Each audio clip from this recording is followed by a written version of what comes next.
I recently got my V-sit and I documented the process. So in this video, I'm gonna be breaking down the 3 most essential exercises that I use to get me there. Basically, if I had to start over again at the L-sit, these are the 3 exercises that I would use to get to my V-sit. There are 3 main things that you need in order to get to your V-sit. The first one's gonna be core strength that you need in order to hold your legs up. Second one is gonna be arm strength, so your shoulders, upper back, that you need in order to hold your body off the ground. And then the third one is gonna be leg strength, so that your quads are strong so you can hold your leg out in front of you, but your hamstrings are flexible enough that you can actually hold it up high in the air. And each of these exercises is gonna target one of those areas. So exercise number 1 is going to be your pike compression. This is going to train the first area, which is your core strength, and also your hip flexor strength, which is super important in the V-sit. The hardest progression is going to be bringing your hands far out in front of you and then lifting your legs as high off the ground as you can. And then if you want an easier progression, you can bring your hands close to you, start with one leg at a time, and then lower with control. Make sure you do each side. If you want a slightly harder progression, bring your hands out far and then elevate them. So for these pike compressions, do anywhere between 8 and 16 reps or so. When you feel like you might be able to move up to the next progression and do at least 7 or 8 reps, go ahead and move on up. You want to keep your legs nice and straight the entire time with your toes pointed to mimic how we would use our legs in the V-sit, with our quads as close to our body as possible and our toes pointed. Bonus points if you add Converse for challenge.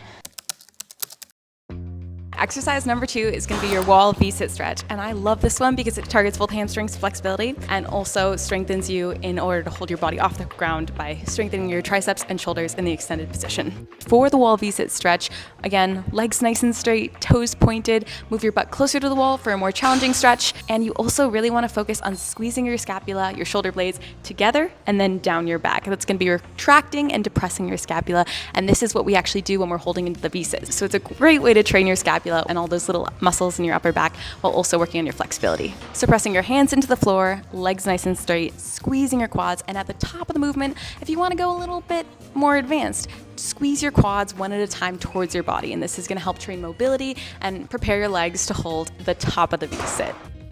Now, if the wall V-sit is a bit too advanced, you can start with the forward fold and then move on to the floor pike stretch. Like in all these exercises, you want to keep your legs nice and straight, toes pointed if you can, and as you inhale, elongate your spine. As you exhale, fold over your legs to further the stretch. I like to hold all my stretches for at least 20 to 40 seconds or so, and then go for multiple rounds. And when these stretches become easy, move on to the wall V-sit stretch, which is going to be the hardest. So depending on how flexible you are, how strong your arms are, and how strong your core is, you're going to be weaker in 1 or 2 of these areas more so than the other third. So what you should do is focus on your workouts on really targeting the area that you're weakest in, still training all of the areas, but just give a little bit more attention to your weak point. And for me, that is going to be holding my body off the ground, which we're going to target with our exercise number 3.